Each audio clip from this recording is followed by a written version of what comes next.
peleado la buena batalla, he acabado la carrera, he guardado la fe. Por lo demás, me está guardada la corona de justicia, la cual me dará el Señor, juez justo, en aquel día, y no solo a mí, sino también a todos los que aman su venida. Así es, termina el versículo 8 con esta expresión cuando dice Pablo, a todos los que aman su venida. Y en el estudio anterior hablamos de esto precisamente, de que, porque conecta, esta expresión la está conectando Pablo con lo que dice desde el inicio de este capítulo, es decir, acerca de la manifestación del Señor, de Yeshua, en su reino. Entonces, pues por supuesto que tú y yo estamos conscientes de que los tiempos están cerca, los tiempos finales, el tiempo de la conclusión de, como dice en diversos pasajes de la escritura, el siglo del hombre, el siglo del hombre, este siglo está a punto de concluir, es decir, el tiempo en que el hombre estará haciendo su voluntad, está, está llegando a su fin, pero no vendrá sin que antes venga la apostasía, etcétera, etcétera. Todo este tema que hemos estado hablando desde la carta a Tesalónica. Entonces es bien interesante cómo es que Pablo habla de este tiempo, ¿no? Acerca de todos los que amamos la venida del Señor, todos los que amamos su reino, este tiempo específico del que se está refiriendo el apóstol Pablo. Y le dice en este momento, procura venir pronto a verme, aquí en el verso 9. Procura venir pronto a verme.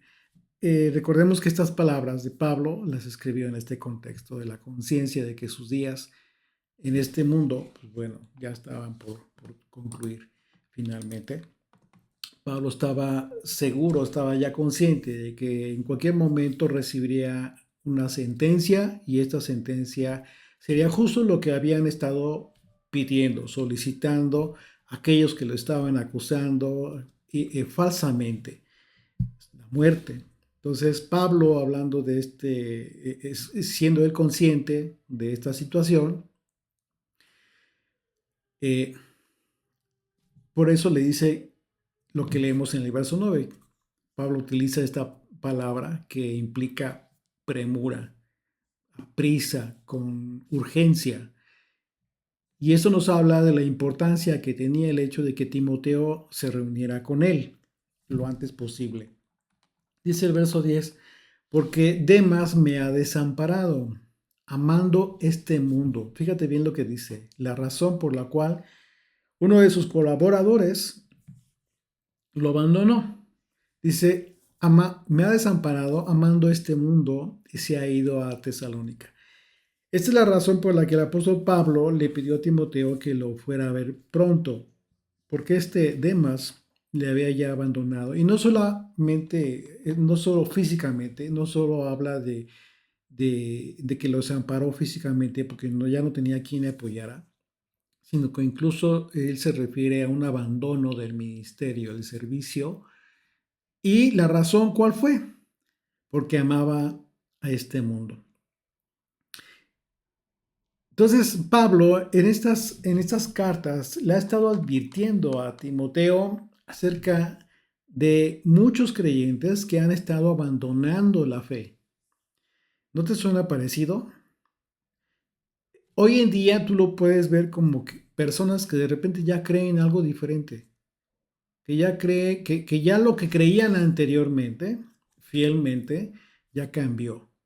Y comenzaron a creer en algo, en cosas distintas, cosas que incluso ni siquiera aparecen en las escrituras. Y lo más grave es que este caso, como en otros casos que Pablo ha mencionado, se trata de personas que supuestamente habían ya recibido el llamado para predicar el Evangelio. Eso es lo más delicado. Y, y hemos hablado en otras ocasiones acerca de este esta circunstancia en donde algunos pudieran considerar o de repente dejarse llevar por un sentimiento por una motivación determinada para considerar o pensar que están siendo llamados al ministerio, al servicio.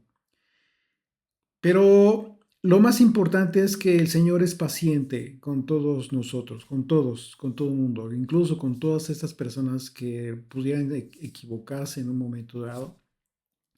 Y el Señor en su paciencia permite que pase el tiempo y que con el paso del tiempo nosotros mismos calibremos si estamos realmente llamados a esto o finalmente estamos llamados a continuar en el camino del Señor, en la fe, pero no para un servicio. Esto es algo que muchas veces representa un conflicto para muchas personas. ¿Por qué?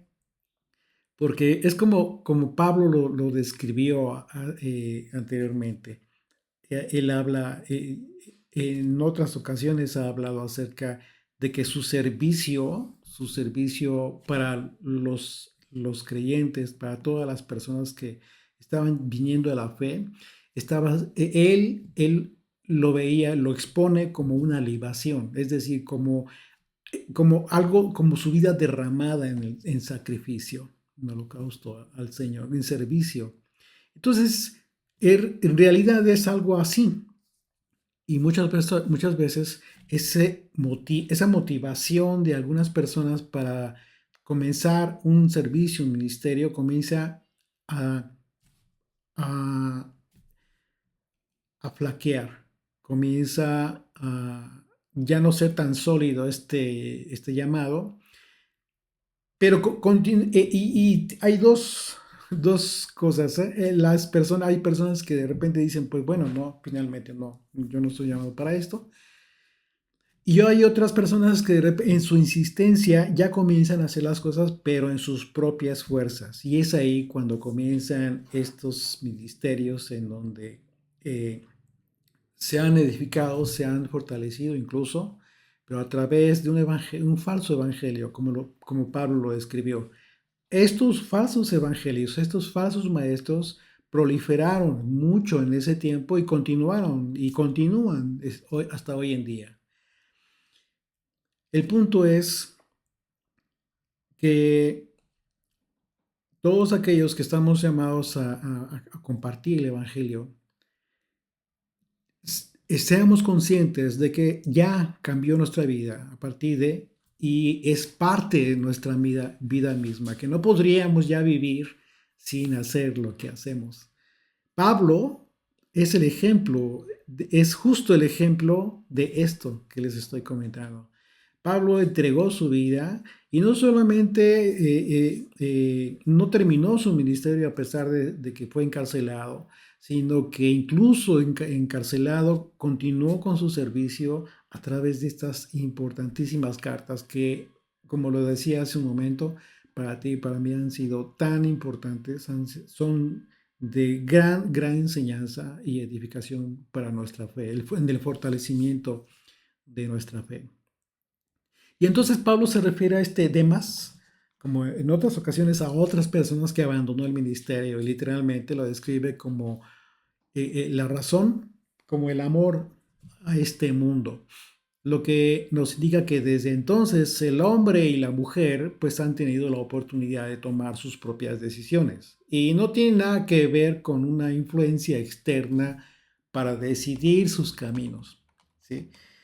Porque muchas veces en esta argumentación falsa, hay personas que dicen, no, pues es que el maligno me puso tropiezo, no puedo continuar con él. O sea, no es eso. Realmente no es así. No puede interferirse absolutamente nada ni nadie entre el llamado que el Señor hace y aquel que está destinado. Y en diversos pasajes de los evangelios vemos que Yeshua hizo mención al mundo y lo que implica decidir tomar decisiones de seguirle a Él en una franca eh, eh, diferencia total de la vida de las personas. Porque es una decisión que en definitiva a las personas poco a poco les va separando del mundo y sus designios. De hecho, Yeshua tuvo que haber tomado una decisión cuando fue tentado por Satanás, quien le ofreció los reinos del mundo. ¿Ustedes lo recuerdan? Mateo capítulo 4, verso 8. Dice otra vez, le llevó el diablo a un monte muy alto y le mostró todos los reinos del mundo y la gloria de ellos. Y le dijo, todo esto te daré si postrado me adorares. Entonces Yeshua le dijo, vete, Satanás, porque escrito está, al Señor tu Dios adorarás y a Él solo servirás. El diablo entonces le dejó y aquí vinieron ángeles y le servían. En otro momento, Yeshua, orando al Padre por nosotros, afirmó que quienes hemos tomado la decisión de seguirle, no somos de este mundo. Fíjate qué interesante. Entonces, Yeshua fue categórico en ese sentido. Quienes tomamos esta decisión, quienes hacemos un pacto, un compromiso con Él, estamos haciendo el compromiso de no seguir los designios de este mundo. Estamos en el mundo, claro, sí, pero eso no significa seguir los designios de este mundo.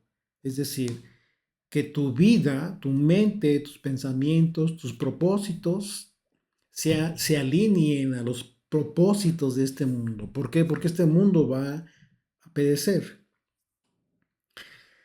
Dice Juan capítulo 17, verso 14, yo les he dado tu palabra y el mundo los aborreció, justo por esa razón, porque no son de este mundo, como tampoco yo soy del mundo. No ruego que los quites del mundo. Fíjate bien lo que dijo en su oración el Señor. No ruego que los quites del mundo, sino que los guardes del mal. No son del mundo, como tampoco yo soy del mundo. De hecho, cuando a Yeshua le preguntaron si era rey, el gobernador, ¿qué fue lo que respondió el Señor? Él dijo, mi reino no es de este mundo. Entonces, para todo creyente, hacer una profunda conciencia de estas palabras de Yeshua y acerca de los designios del mundo, cuando él dijo que nosotros no somos de este mundo, tenemos que entender en qué sentido lo dijo, por qué lo dijo así, y fue categórico. Entonces, a los creyentes nos debe esto que dijo Pablo cuando habla de Demas, que amó más al mundo, pues nos debería dar una conciencia acerca de nuestra vida, ¿sí? Y ver si en realidad somos coherentes con la fe que profesamos. Porque pudiera ser que no, o pudiera ser que hay cosas que tenemos que corregir. Este Demas de quien habló, se refirió Pablo, que renunció a su llamado por haber amado más al mundo, finalmente tomó una decisión y esa decisión implicó rechazar la obra redentora del Mesías. No es cualquier cosa. En el momento en que las personas abandonan la fe porque aman más los designios de este mundo, lo que están abandonando en realidad es la obra redentora del Mesías y todo lo que implica la salvación. Y siendo así, todo creyente debería hacer conciencia acerca de si en realidad aún no hemos decidido que amamos más al mundo, pues no podemos amar al mundo y amar a Dios al mismo tiempo. No se puede, no es totalmente contradictorio. Sería una contradicción. Dice primera carta de Juan, capítulo 2, verso 15. Dice el apóstol Juan, no améis al mundo, ni las cosas que están en el mundo. Si alguno ama al mundo, el amor del Padre no está en él. Esto aquí nos está diciendo Juan la lógica de lo que implica amar. ¿Qué significa esto? Recordemos cuando la escritura se refiere a amar a Dios, el mandamiento de Deuteronomio dice amar a Dios con todas nuestras fuerzas, con nuestro corazón. Eh, ¿Qué significa esto entonces? Bueno, todos nuestros sentidos, con todos nuestros sentidos, nuestra vida entera debe estar enfocada a aquel a quien nos debemos. Eso es realmente amar. Entonces, a quién te debes? ¿A quién consideras que te debes? ¿Al mundo? ¿Consideras que te debes a tu profesión? ¿A tus logros? ¿A tus medallas? ¿A eso te debes? Pues entonces amas al mundo. Porque esas son las cosas del mundo. ¿Eso te sirve? Claro que te sirve. Mi esposa y yo somos abogados, somos profesionistas y nos ha servido. Ha sido una bendición de Dios, pero no amamos eso. Claro que no. Es una bendición que el Señor nos haya permitido tener una preparación que en su momento nos ha servido para el trabajo, para tener sustento, etcétera. Hoy en día, ustedes lo saben, yo tengo un trabajo propio que me permite mantener a mi familia. Y es una bendición del Señor, pero no amo a mi trabajo. Entonces estamos viendo las prioridades. Amo a mi Señor.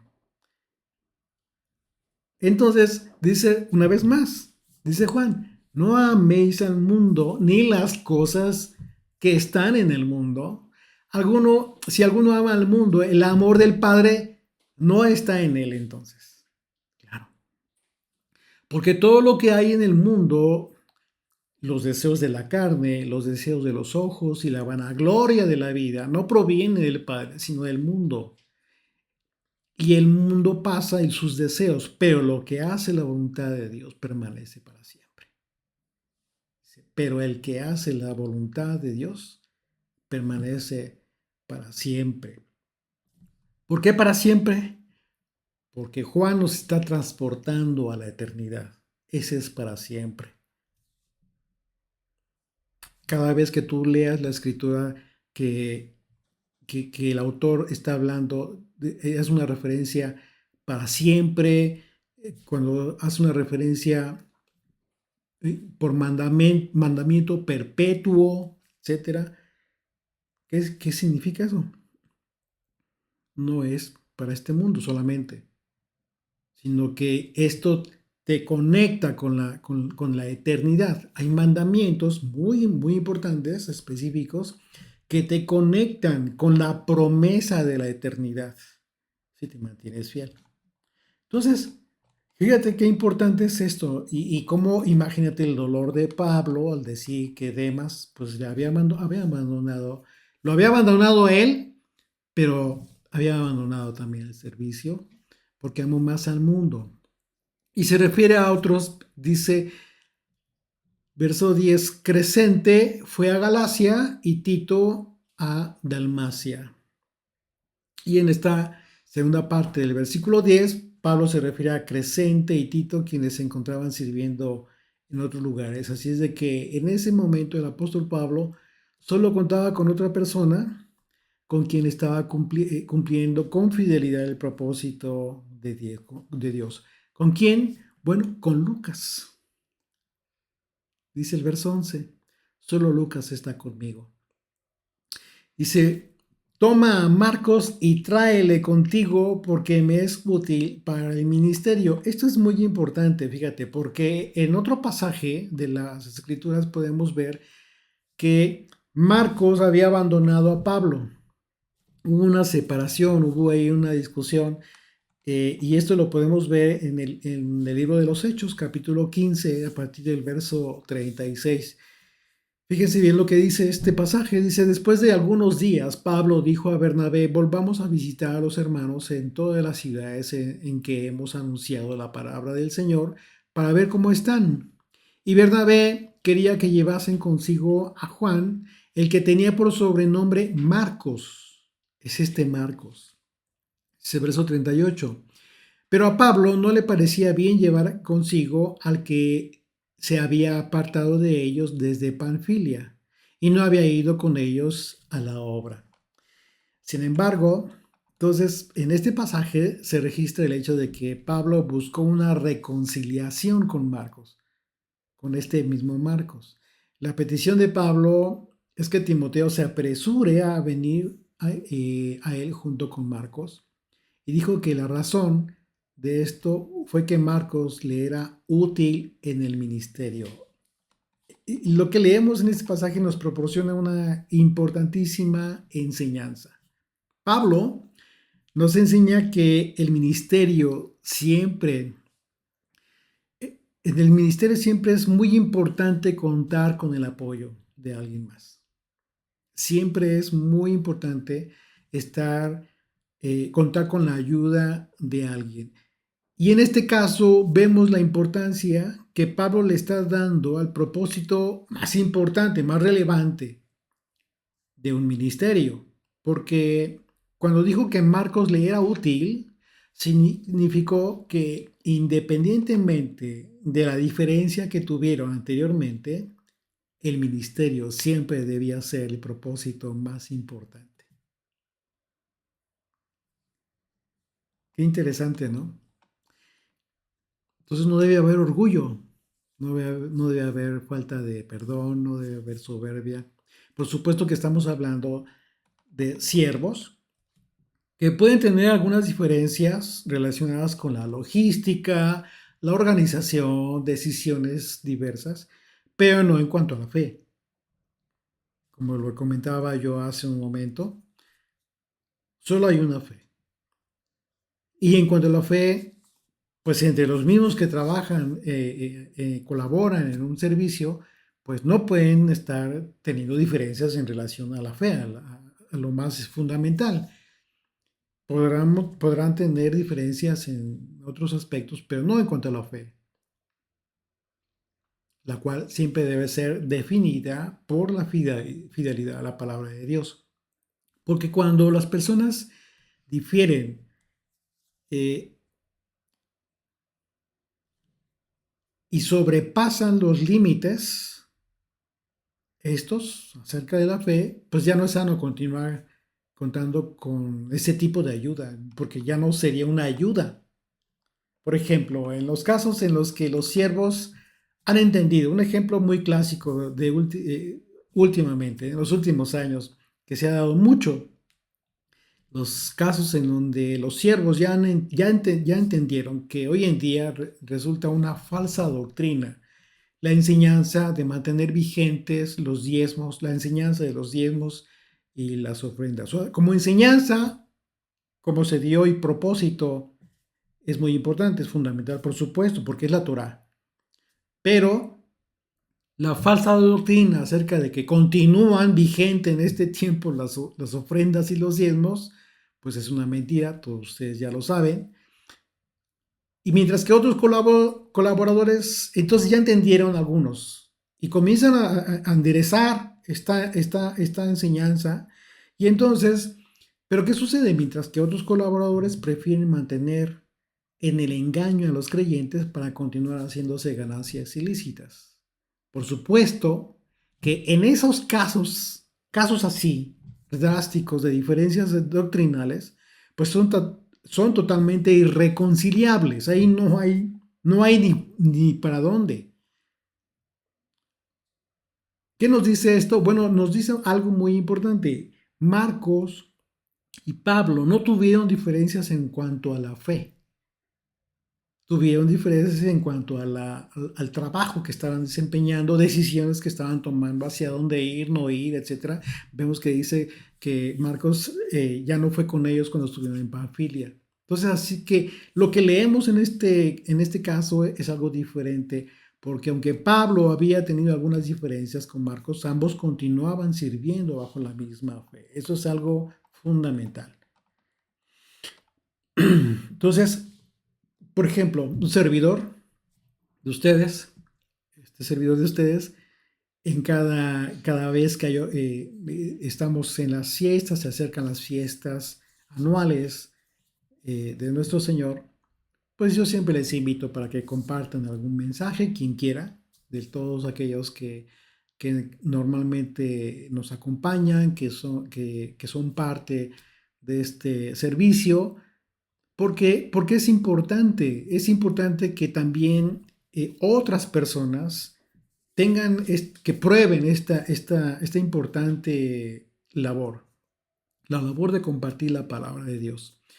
Y ha sido algo hermoso enterarnos, mi esposa y yo, de que muchos de ustedes allá en sus casas, pues han tenido la oportunidad de invitar a otras personas que se reúnen para compartir, para estudiar y llevan a cabo discipulados incluso. Entonces esto ha sido maravilloso, hermoso, porque una vez más confirmamos que es el Espíritu de Dios el que hace la obra.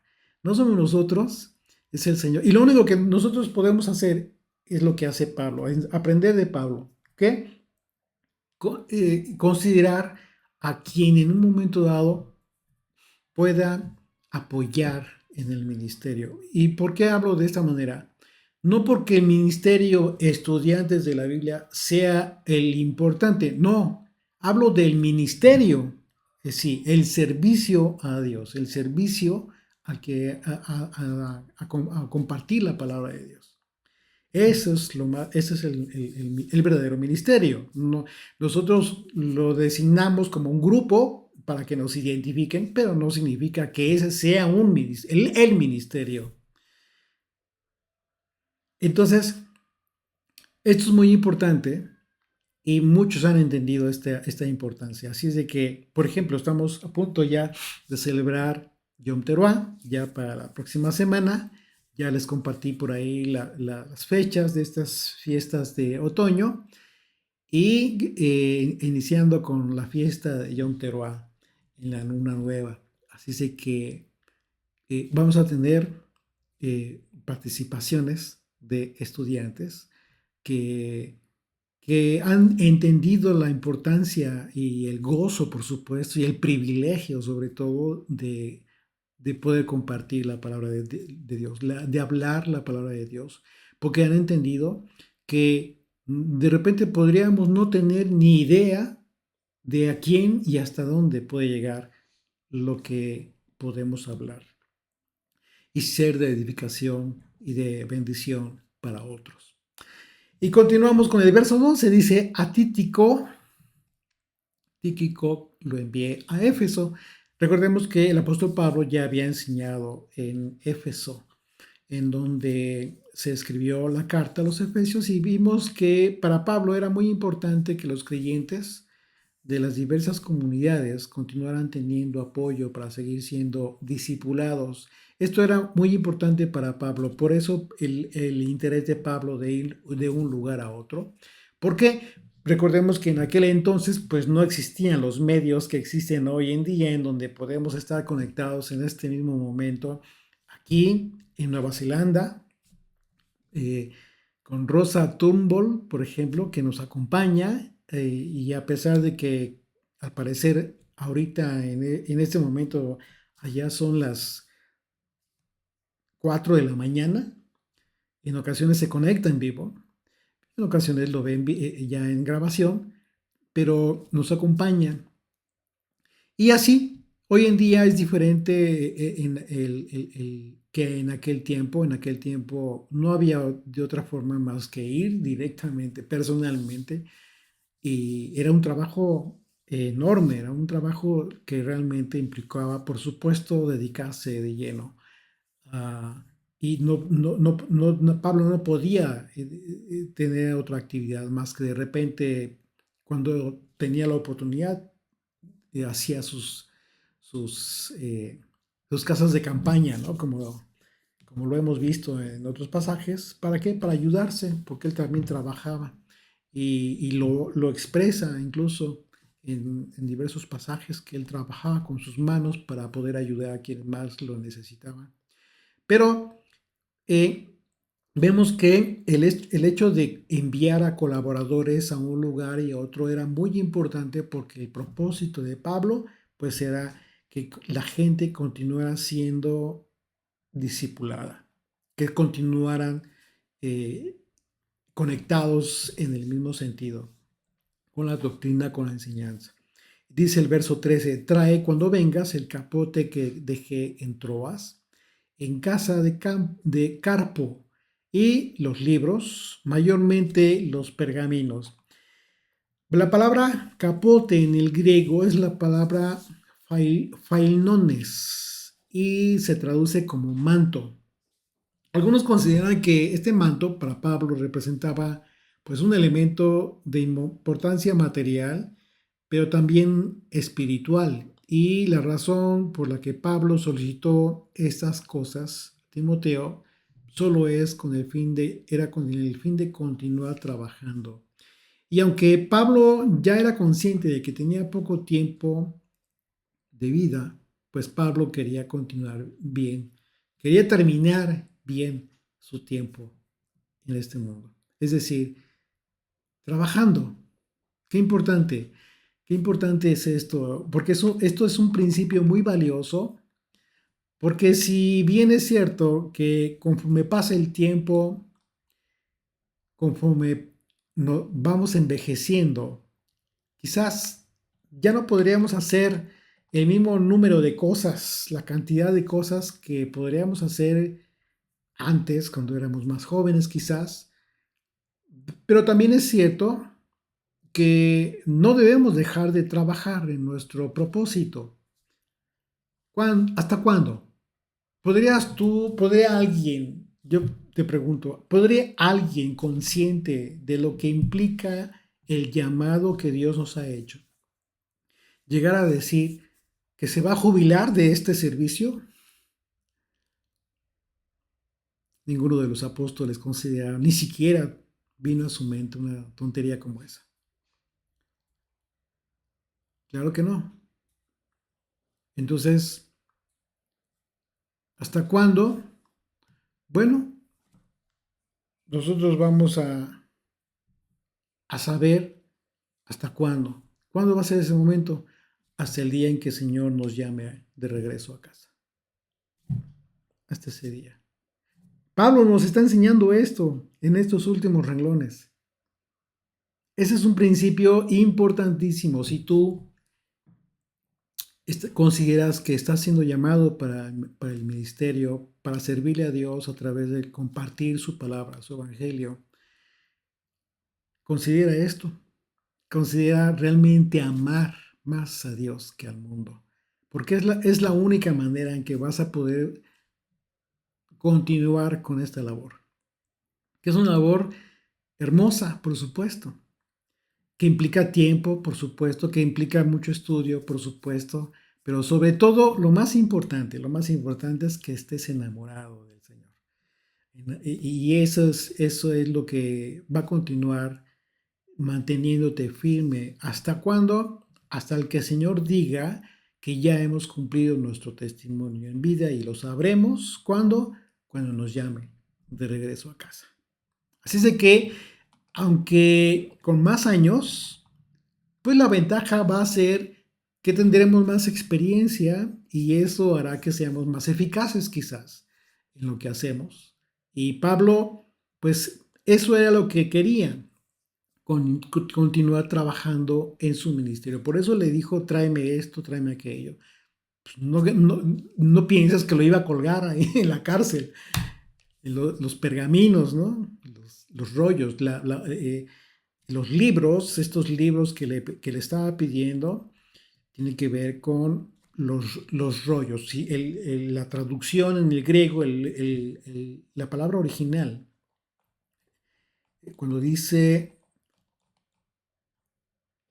eh, y los libros, la palabra libros tiene que ver con rollos. ¿De qué está hablando? De los rollos de los profetas, los rollos de la Torá, todos estos. Todo este material de trabajo para todo aquel que proclama la palabra de Dios. Así es de que, aunque con más años de vida, Pablo continuaba trabajando, sin importar que estaba él consciente de que ya estaba a punto de morir. Él no se preocupó por eso, él continuó trabajando. Dice el verso 14, Alejandro, el el calderero, me ha causado muchos males. El Señor le pague conforme a sus hechos. Fíjate, este Alejandro, a quien se le identifica como el calderero, esta palabra, calderero en el griego, es la palabra halkeus y se traduce como trabajador en cobre o bronce, un bracero. Haz de cuenta que es lo que hoy en día se conoce como un herrero, alguien que trabaja el hierro. Y de acuerdo al contexto, se entiende que en algún momento esta persona colaboraba con Pablo en el ministerio. Sin embargo, se rebeló. Se rebeló contra Pablo a grado de causarle muchos males. Este pasaje nos confirma algo muy importante y es que comúnmente las personas se confunden en el tema de juzgar porque temen juzgar a las personas y deciden ni siquiera evaluar las malas acciones de determinadas personas. Sin embargo, hablar de juzgar y hablar de evaluar las malas acciones son dos cosas distintas. Y a veces las personas se confunden. Así es de que sí podemos evaluar y entender el mal que las personas hacen, pero eso no significa que los juzguemos para condenarlos. Ya en otras ocasiones hemos hablado de eso, porque Yeshua lo dijo, no juzguéis para que no seáis juzgados. Pero ¿en qué sentido lo dijo el Señor? Él lo dijo en el sentido de ser condenados para muerte. Nosotros no debemos hacer eso. No nos toca a nosotros. Entonces, es la razón por la que Pablo escribió, el Señor le pague conforme a sus hechos. O sea, él no está llevando a cabo un juicio, sino el juicio se lo deja al Señor. Pero Pablo se evalúa de las cosas malas que está haciendo esta persona. Entonces hay una diferencia que tenemos que aprender a aplicar. ¿Por qué? Porque es un problema mayor que se dio incluso en otras comunidades en aquel entonces, porque la gente, pues, de repente decidía ni siquiera hablar del tema, no decir nada para no juzgar. No, eso no es juzgar. Tenemos que entender lo que es juzgar y tenemos que entender lo que es evaluar las acciones malas de las personas. Pablo en su primera carta a los Corintios habla de este tema en el capítulo 5. Primera de Corintios 5, a partir del verso 9, dice, os escribo por carta que no os juntéis con los fornicarios, no absolutamente con los fornicarios de este mundo, o con los ávaros, o con los ladrones, con los idólatras, pues en tal caso os sería necesario salir del mundo. Más bien, fíjate bien qué terrible, dice, más bien os escribí que no os juntéis con ninguno que llamándose hermano, es decir, de la misma fe, supuestamente, fuere fornicario, avaro, idólatra, maldicente, o borracho, o ladrón, con el tal ni aun comáis, fíjate, a ese grado. Porque ¿qué razón tendré yo para juzgar a los que están fuera? No debemos juzgar a los que no son creyentes. ¿No juzgáis vosotros a los que están dentro? La pregunta de Pablo aquí es, ¿no están haciendo lo que deberían de hacer? ¿No están evaluando las acciones equivocadas, malas que están haciendo los que se dicen hermanos, que tienen que hacerlo? Porque a los de afuera, Dios juzgará, de ellos se encargará el Señor. Quitad pues a ese perverso de entre vosotros, así termina. Entonces, el principio que debemos aprender de este pasaje es que dejemos que Dios se encargue, que siempre sea Dios quien determine el castigo, porque eso no nos toca a nosotros. Pero sí debemos evaluar, y eso Es una responsabilidad para, sobre todo, fíjense, sobre todo, si tú tienes la oportunidad de congregarte físicamente, debes de aprender a hacer eso. Claro, con respeto, por supuesto, no llegando al grado de juzgar y tampoco del chisme, porque eso es otra cosa. Dice el verso 15, continuamos, dice el verso 15, guárdate tú también de él. ¿Ya vieron? Le está advirtiendo a Timoteo. Le está diciendo, ten cuidado de él. Entonces tú como hermano deberías hacer lo mismo. Deberías de advertirle a aquel hermano que ni siquiera está enterado, que puede ser presa de aquel que está actuando mal, que está causándole mal a la gente. Porque Pablo dice, me está causando males, me ha causado muchos males. Entonces dice, guárdate tú también de él, pues en gran manera se ha opuesto a nuestras palabras. ¿Ya se dieron cuenta? Es decir, abandonó la fe, ese es otro que abandonó la fe, pero no solamente eso, sino que continúa, según él, en la fe, pero hablando en contra de la doctrina que ya habían predicado tanto Pablo como Timoteo. Este Alejandro, en realidad, había hecho cosas malas en gran manera en contra del ministerio de Pablo, y una gran posibilidad es de que este Alejandro sea el mismo a quien Pablo ya anteriormente había entregado a Satanás, así lo dice, como se describe en la primera carta que envió a Timoteo. En la primera carta de Timoteo, en el primer capítulo, dice a partir del versículo 18, este mandamiento, hijo Timoteo, te encargo, para que conforme a las profecías que se hicieron antes en cuanto a ti, milites por ellas la buena milicia, manteniendo la fe y buena conciencia, desechando la cual naufragaron en cuanto a la fe algunos, de los cuales son Himeneo y Alejandro. Aquí está este Alejandro, a quien entregué a Satanás para que aprendan a no blasfemar. Es decir, cuando habla de la blasfemia, Pablo está hablando de la ofensa al Espíritu de Dios. Entonces, que esto coincide justo con lo que está, a lo que se acaba de referir en el versículo 15 de este capítulo, cuando dice que guárdate tú también de él, de Alejandro, pues en gran manera se ha opuesto a nuestras palabras. Y la oposición, una de las formas de la oposición al Evangelio, pues es la blasfemia y la obra del Espíritu de Dios. Recuerden que Yeshua habla de la blasfemia cuando aquellos judíos lo estaban comparando a Yeshua con Belcebú por los milagros que él hacía. Pero recordemos que él mismo, Yeshua, ya lo había dicho antes y era consciente de que los milagros que estaba haciendo eran por obra del Espíritu de Dios que estaba sobre él.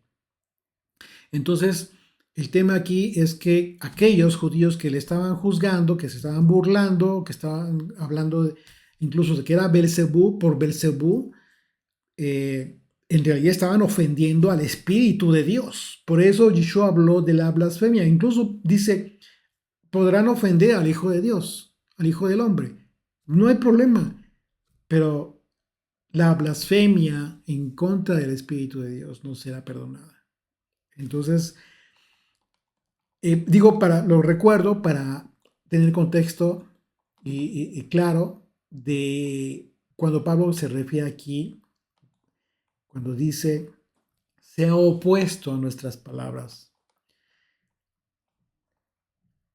Entonces, estas blasfemias quizás tengan que ver con el hecho de que este Alejandro se había opuesto a las palabras de Pablo. Dice el verso 16, en mi primera defensa ninguno estuvo a mi lado, sino que todos me desampararon. No les sea tomado en cuenta.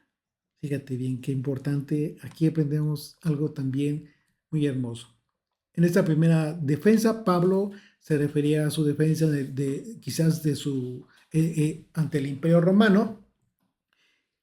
Y pudo haber sido el primer encarcelamiento de Pablo en Roma, que se describe al final del libro de los Hechos, o pudo haber sido una primera audiencia bajo un encarcelamiento más actual. Pablo se refiere que tuvo totalmente solo en su defensa, todo lo desampararon, totalmente lo desampararon. Y esta expresión, cuando dice no les sea tomado en cuenta, nos dice que Pablo no guardaba rencor por ese hecho.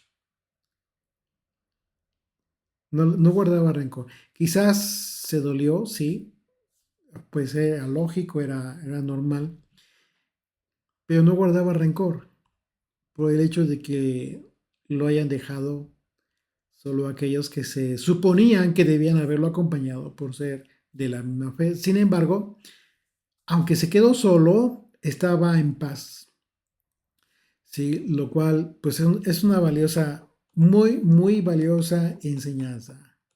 Una de las cosas que más perjudican a las personas es la amargura del alma. Y la amargura viene precisamente cuando se comete el error de guardar rencores, de guardar resentimientos, desprecios.